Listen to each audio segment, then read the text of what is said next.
melakukan wawancara kepada ibu guru atau teman sejawat.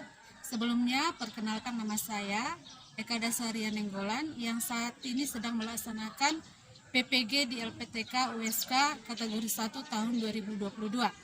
Hari ini saya akan melaksanakan wawancara untuk memenuhi tugas tentang eksplorasi penyebab masalah. Di sini, penyebab masalahnya saya ambil 3 permasalahan dengan 3 pertanyaan. Jadi yang pertama, atau sebelumnya saya sapa dulu, selamat pagi Bu. Pagi. Di sini saya akan memberikan beberapa pertanyaan. Sudi kiranya Ibu untuk menjawab pertanyaan saya. Yang pertama, di sini yang saya ambil adalah masalah tentang motivasi siswa. Jadi yang saya pertanyakan di sini, Ibu sebagai guru bidang studi, apakah hal yang Ibu ketahui mengenai siswa kurang termotivasi untuk belajar? Itu pertanyaan yang pertama. Baik, saya perkenalkan diri saya, nama saya Nelly Saragi. Bidang studi yang saya ampu adalah bidang studi sosiologi.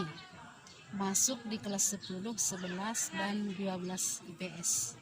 Tadi ditanya sebagai guru bidang studi hal apa yang diketahui tentang masalah motivasi tadi, Bu.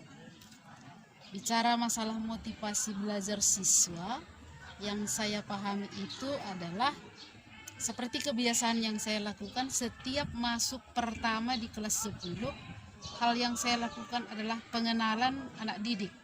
Di sana saya minta informasi tentang latar belakang siswa, baik itu pendidikannya, agamanya, terutama keluarga. Data yang saya temukan itu dari anak kelas 10 seperti tahun ajaran 2022-2023, motivasi belajar anak-anak itu sangat terkait dengan latar belakang keluarga.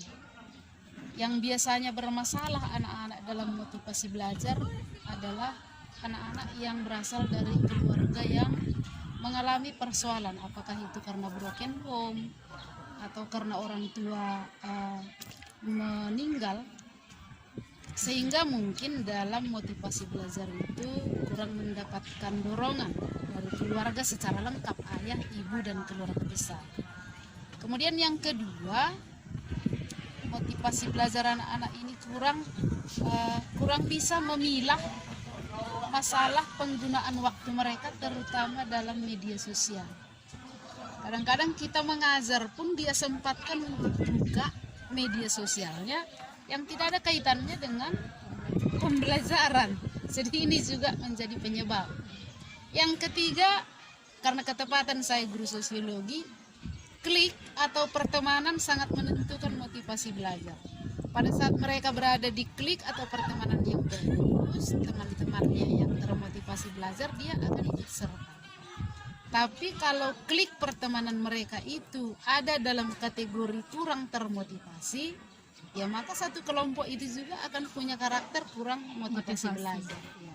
Jadi kesimpulannya ada 3, latar belakang keluarga, kemudian yang kedua penggunaan medsos, yang ketiga pertemanan, lingkaran pertemanan. Oke, baiklah Bu. Berarti masalah yang pertama sudah ada kesimpulan. Saya lanjutkan dengan masalah yang kedua, Bu. Yang kedua yaitu dengan identifikasi masalah adalah mengenai penggunaan teknologi oleh guru di dalam proses pembelajaran. Jadi yang mau saya tanyakan di sini, dalam kendala yang dihadapi dalam penggunaan teknologi informasi di dalam pembelajaran, usaha apa yang telah dilakukan oleh guru? Saya secara pribadi.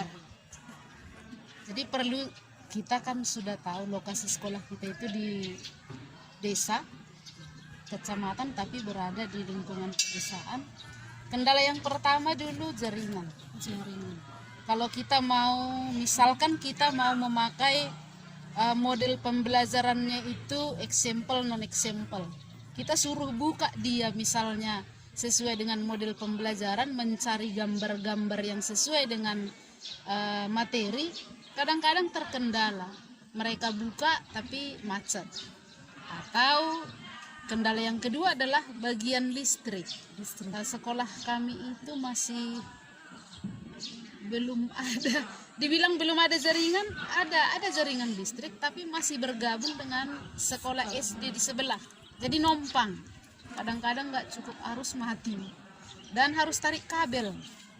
Karena di dalam kelas itu tidak tersedia stop kontak yang bisa kita pakai untuk media pembelajaran.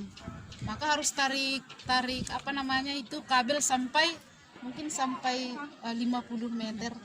Jadi itu juga kendala. Tapi seperti yang dikatakan, guru harus bijak. Tak ada rotan akar pun jadi. Maka selalu ada kreasi yang lebih baik. Bagaimana tujuan pembelajaran bisa tercapai. Oke, baiklah Bu. Berarti itulah masalah yang dihadapi di dalam hal penggunaan tadi ya Bu. Listrik yang tidak bisa memadai ya. Oke, dengan jaringan internet. Oke, yang ketiga yang terakhir Bu, di sini adalah mengenai masalah hubungan antara guru dengan orang tua siswa. Jadi yang menjadi pertanyaan di sini Bu, kira-kira menurut Ibu apa saja permasalahan kurangnya hubungan guru dengan orang tua siswa di sekolah ini? Satu dulu masalah persepsi dari orang tua. Orang tua menganggap kalau anak sudah sampai di sekolah ya urusan guru, Iya betul. bukan urusan sekolah. Ya. Dan kalau dia anak sekolah, semua urusan sekolahnya ya urusan guru, bukan urusan orang tua. Padahal sebenarnya kalau konsep pendidikan itu kan kita harus bersinergi dengan warga sekolah. Warga sekolah itu termasuk orang tua siswa. Maka kadang-kadang kita minta datang waktu untuk ke sekolah berbicara, berkomunikasi, bisa sampai 2-3 kali surat titipan kita itu enggak didatangi. Karena mereka menganggap kalau datang ke sekolah itu hukuman. Padahal kita kan mau diskusi. Tapi persepsi mereka itu hukuman sehingga kadang-kadang orang tua segan datang ke sekolah. Bahkan sudah di titik yang paling parah baru orang tua mau datang. Kalau hanya sekedar berkomunikasi, bagaimana pengenalan anak didik, persepsi mereka belum sampai ke sana. Dan itulah usaha sekolah, bagaimana menyampaikan bahwasanya anak ini harus kita sama-sama serupa atau samanya pola didik yang dilakukan di sekolah dengan pola didik yang dilakukan di rumah. Jadi tidak bisa kita bedakan waktunya. Walaupun secara tempat anak berada di sekolah, orang tua tidak bisa dilepaskan.